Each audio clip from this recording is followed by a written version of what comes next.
Boa noite. Boa noite. Número de assassinatos no Ceará chegam a 220 desde o início da paralisação da Polícia Militar. E governo federal decide manter o exército no estado por mais uma semana. Com o aumento de novos casos, a Organização Mundial da Saúde sobe o risco global sobre o coronavírus para muito elevado. Número de casos suspeitos de coronavírus no Brasil aumenta para 182. Só existe um caso confirmado da doença até agora. Taxa de desemprego no Brasil cai para 11,2% no trimestre encerrado em janeiro. Na Coreia, um acidente impressionante dentro de um túnel, engavetamento e explosão. União Europeia faz alerta para risco de confronto militar na Síria entre tropas russas e turcas.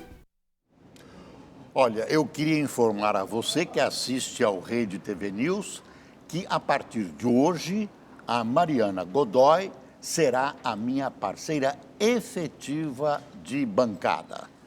A Amanda, que agora é mamãe e que vinha dividindo a bancada comigo, continua no Rede TV News, mas como analista política, tema que ela domina com muita propriedade.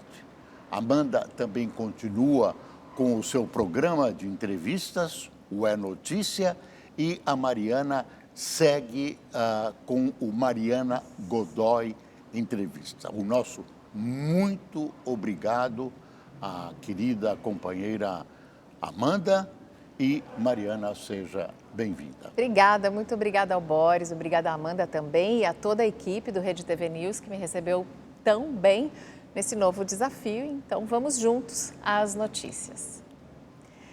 O número de casos suspeitos de coronavírus no Brasil aumentou para 182. Diante do crescimento das suspeitas, agora o governo está revendo a forma como os casos serão identificados. De ontem para hoje foram registrados mais 50 casos suspeitos. O total subiu de 132 para 182. O único caso confirmado continua sendo de um homem de 61 anos que mora em São Paulo e esteve na Itália. O estado que tem mais pacientes sendo investigados é São Paulo, com 66. 71 casos já foram descartados em todo o país.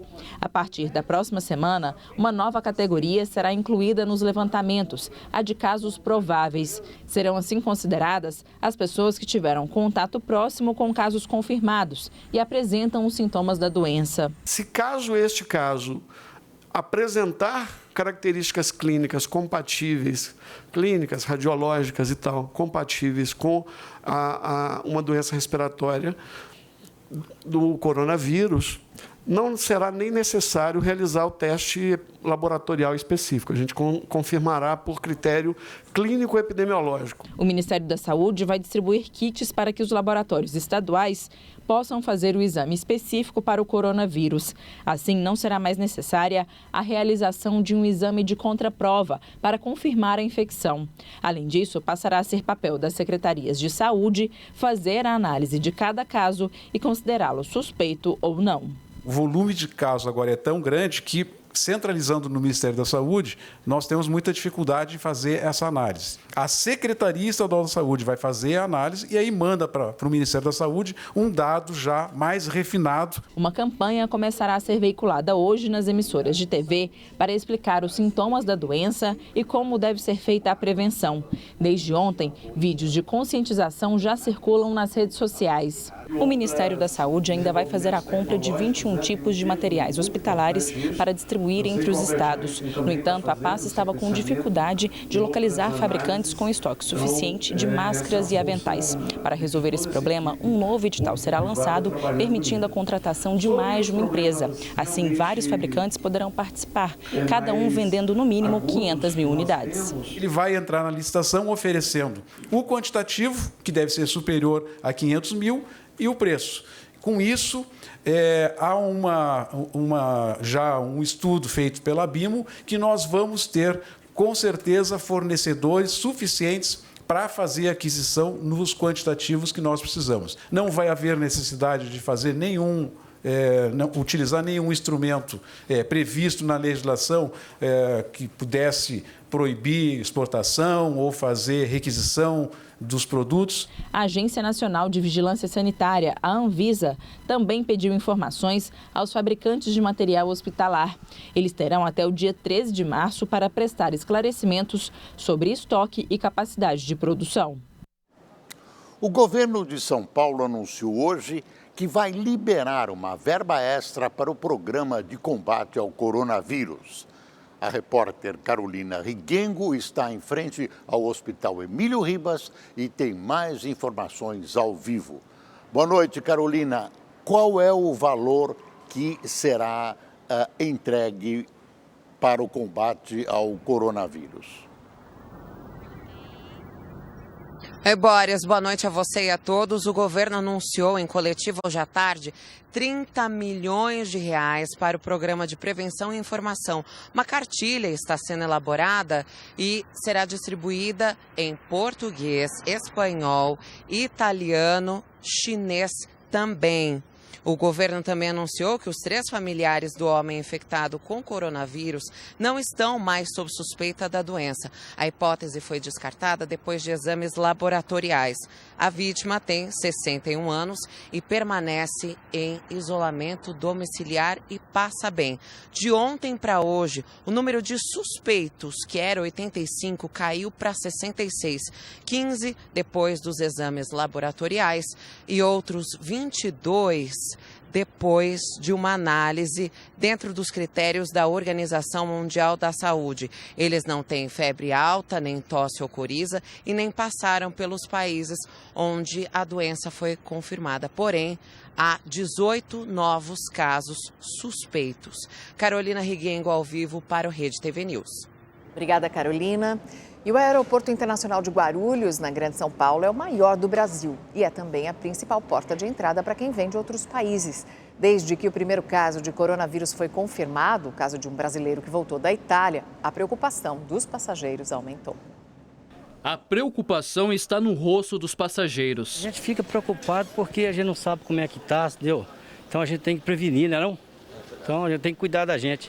Rodrigo veio de Boston, nos Estados Unidos, e fez a viagem de quase 10 horas usando a máscara. Estou andando no avião, todo mundo de máscara, a pessoa já dá uma tossida, você já fica meio assim, o que está acontecendo, você já começa a cobrir, é ruim, né? Nesta manhã, 2 voos vindos da Itália, um de Milão e o outro de Roma, pousaram no Aeroporto Internacional de São Paulo, em Guarulhos. Segundo este casal, no avião havia um passageiro com sintomas da doença. O problema foi no voo, agora na volta tinha um passageiro, 3 poltronas do lado, que apresentou sintomas e foi retirado pela Anvisa. Então, quer dizer, você fala, pô, eu tomei todo o cuidado do mundo e de repente embarco com uma outra pessoa que não teve todo o cuidado. Agora, os passageiros que estavam no voo precisam ficar atentos. Se tiver qualquer sintoma, dentro de 14 dias, avisar a autoridade sanitária, a Anvisa. E acho que foi isso, né? Recomendações, se sentir alguma febre, falta de ar, nesses próximos 14 dias para a gente comunicar à Anvisa. Desde o início do surto da doença, a Anvisa adotou um protocolo estabelecido pelo plano de contingência para monitorar quem desembarca aqui no aeroporto internacional. Além disso, os passageiros provenientes de países onde há casos confirmados de Covid-19 estão sendo orientados pela tripulação durante os voos sobre as medidas preventivas e os sintomas da doença. Eles perguntaram se a gente ia ter algum sintoma e aí para procurar está comunicando algum serviço de saúde se tivesse febre, etc. Quem estava aguardando por um amigo ou familiar não demonstrava tanta preocupação. Eu estava preocupada, agora já caí na real, já me informei melhor, já estou mais tranquila. Em Minas Gerais, a população investe na prevenção contra o Covid-19. São 14 casos suspeitos no estado. Os casos suspeitos de contaminação pelo novo coronavírus quase triplicaram de ontem para hoje em Minas Gerais. Segundo o Ministério da Saúde, os pacientes investigados passaram de 5 para 14. O medo da contaminação fez essa clínica médica adotar medidas de segurança higiênica. Todos os funcionários passaram a usar máscaras. Todos os funcionários foram treinados. Aqui é um lugar de aglomeração. mas é um lugar que você tem que ter aglomeração de doente. Então, é orientado. Se chegar tossindo, então ele vai receber uma máscara para se usar. Gripada, a Beatriz veio se consultar e também tem adotado prevenção máxima. Estou sempre lavando minhas mãos, né? Álcool em gel eu ando na minha bolsa também. Neste restaurante, antes de servir o prato, o Reginaldo teve de higienizar as mãos. Doença não pode chegar aqui, entendeu?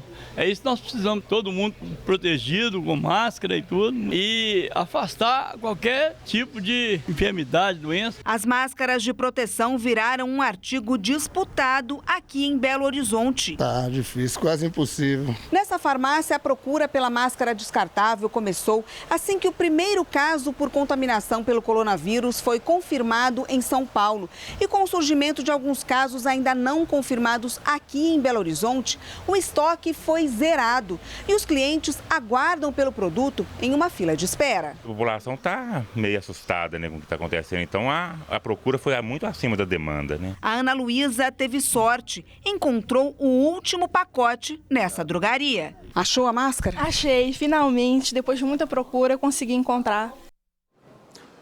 Tudo indica que o caminho escolhido pelas autoridades brasileiras para combater o coronavírus está correto e racional. Ante a gravidade da situação, há uma verdadeira corrida científica internacional na busca por uma vacina. Aqui no Brasil, há alguns setores médicos que esperam que o vírus não se adapte ao clima brasileiro. Por enquanto, o comportamento de cada um de nós é basicamente seguir a orientação das autoridades, especialmente no caso da higiene pessoal. O Instituto Adolfo Lutz, em São Paulo, publicou hoje o sequenciamento genético completo do primeiro caso confirmado de coronavírus aqui no Brasil. O levantamento, que geralmente no mundo é feito em 15 dias, foi concluído em apenas 2. O estudo, realizado por pesquisadores do Brasil e da Universidade de Oxford, revelou que o vírus encontrado no paciente brasileiro é mais parecido geneticamente com os da Europa do que com os da China. Os dados são essenciais para entender a mutação da doença e para o desenvolvimento de vacinas. Com os impactos do coronavírus fora da China e a preocupação de uma recessão econômica global, o dólar avançou mais uma vez. A moeda norte-americana encerrou o dia em alta de 0,10%, negociada a R$ 4,48. E depois de 2 fortes quedas na semana, o principal índice da Bolsa de Valores fechou em alta nesta sexta-feira e o Bovespa subiu 1,15% a pouco mais de 104 mil pontos. E a taxa de desemprego no Brasil caiu para 11,2% no trimestre que se encerrou em janeiro. É o que revela a Pesquisa Nacional por Amostra de Domicílios, a PNAD contínua. Isso significa que 11.900.000 pessoas ainda estão à procura de uma vaga no mercado formal de trabalho. Houve uma queda de 0,8% se comparada à taxa do mesmo período do ano passado. E nós vamos conversar agora com a nossa analista de economia, Salete Lemos, que esteve reunida com alguns economistas e empresários para saber se alguém vê uma luz no fundo do túnel. Boa noite, Salete. Boa noite, Boris, Mariana. Boa noite a você que nos acompanha aqui no Rede TV News. Olha, entre uma roda e outra de conversa, o que eu ouvi o tempo todo é calma. Já passamos por outros desafios graves e quase sempre no último minuto do segundo tempo vem a ciência e traz luz no fim do túnel. De resto, gente, o estrago está feito, né? A economia mundial com crescimento totalmente comprometido neste primeiro trimestre e as projeções de crescimento para o mundo econômico inteiro caem um pouco todo dia. Alta do dólar, claro, faz parte desse processo de pânico que, diga-se de passagem, deve ser evitado a todo custo. E aí, gente, sem crescimento econômico não tem emprego, né? A recomendação de vários economistas seria, inclusive, aumentar as intervenções do governo Bolsonaro no controle das cotações do dólar, dessa alta da moeda americana. Isso para quê? Para que nós não tenhamos, num futuro próximo, surpresas desagradáveis também com a inflação, né? Afinal, os preços, você sabe disso tanto quanto eu, não param de subir. De resto, gente, os fundamentos da nossa economia estão ok. E não fossem algumas turbulências políticas, nós poderíamos, inclusive, estar compensando parte dos prejuízos econômicos causados pelo corona com o bom andamento na aprovação das reformas administrativa e tributária. Isso incentivaria o investidor estrangeiro a retomar investimentos no Brasil. Só hoje, nós tivemos na Bolsa Paulista a maior saída de capital estrangeiro de toda a nossa história. A Bolsa Paulista perdeu mais de 3 bilhões de reais em capital estrangeiro. Poderia estar sendo evitado, né, Mariana? Sinais chegando. Obrigada, Salete. Boa noite. Agora, uma boa notícia para o bolso da população. A Agência Nacional de Energia Elétrica anunciou que a bandeira tarifária em março vai continuar verde. Isso significa que o preço da conta de luz não vai sofrer acréscimo no próximo mês. Segundo a ANEEL, o alto volume de chuvas contribuiu para que os reservatórios continuem em boas condições. O número de assassinatos no Ceará chega a 220 desde o início da paralisação da Polícia Militar. Hoje, o governo federal decidiu manter o Exército no estado por mais uma semana. As negociações para tentar pôr fim à paralisação dos PMs não progrediram. Os policiais agora exigem um novo interlocutor e a anistia aos PMs que participam dos atos, que é uma das reivindicações dos amotinados, foi negada. Os 3 poderes do Estado, como contraproposta, ofertaram o devido processo legal. Foram muito claros em dizer que não haveria qualquer tipo de expulsão sumária, que todos os procedimentos de apuração de responsabilidade administrativa seriam acompanhados por uma comissão independente, com o auxílio da OAB, da Defensoria Pública, que as sanções seriam proporcionais aos erros. Hoje terminaria o prazo para a permanência das Forças Armadas aqui nas ruas do Ceará. Mas o presidente Jair Bolsonaro renovou o decreto da GLO e a garantia da lei da ordem foi prorrogada por mais uma semana. A decisão saiu após uma reunião entre Bolsonaro e os ministros da Defesa, Fernando Azevedo, e da Justiça, Sérgio Moro. O governador do Ceará, Camilo Santana, do PT, havia pedido a renovação por mais um mês, mas ficou decidido que as ações das Forças Armadas no Ceará vão continuar apenas até o dia 6 de março.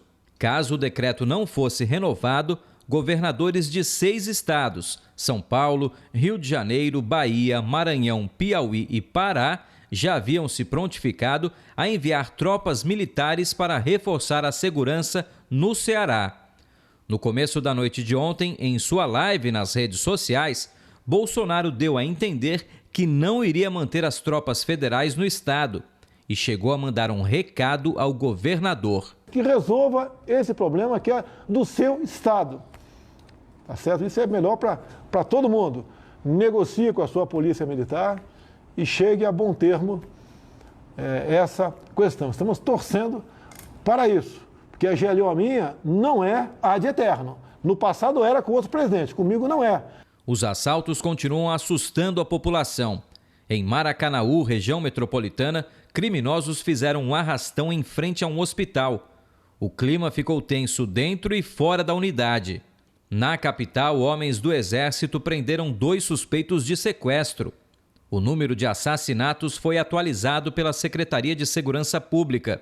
Entre os dias 19 e 26 de fevereiro, foram 220 homicídios. Os 43 policiais que faltaram a uma convocação para trabalhar no carnaval no interior do estado e acabaram presos por deserção, passaram por audiência de custódia. A Justiça decidiu converter a prisão em flagrante para prisão preventiva, por tempo indeterminado. A pena pode chegar a 2 anos de prisão. Outros 230 PMs foram afastados por participação no motim. É incrível que autoridades estejam negociando com amotinados. Qualquer negociação só deveria ser realizada com a volta ao trabalho.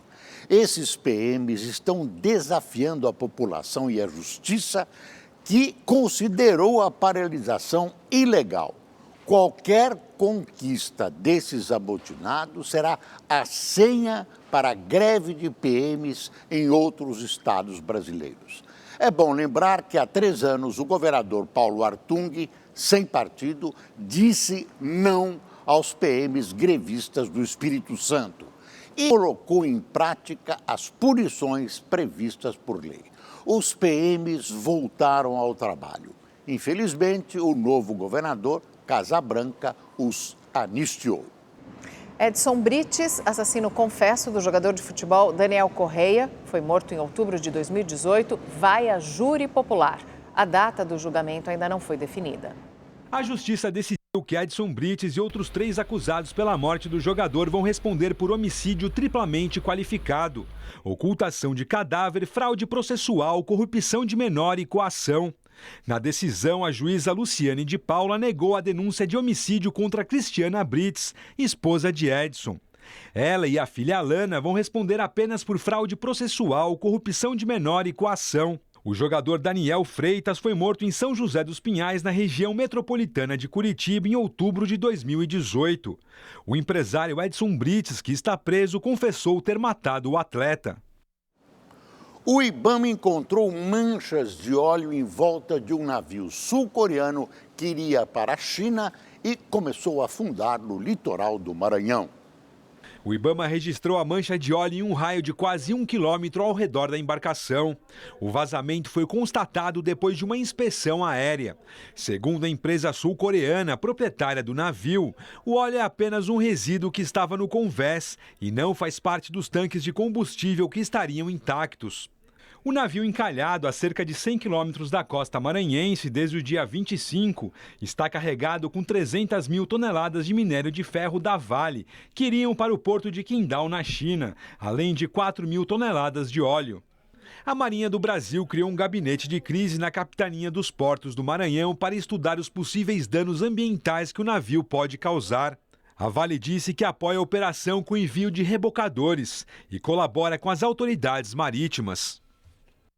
Moradores de Osasco, na Grande São Paulo, continuam abrigados em hotéis depois que uma adutora rompeu e atingiu 12 casas no último domingo.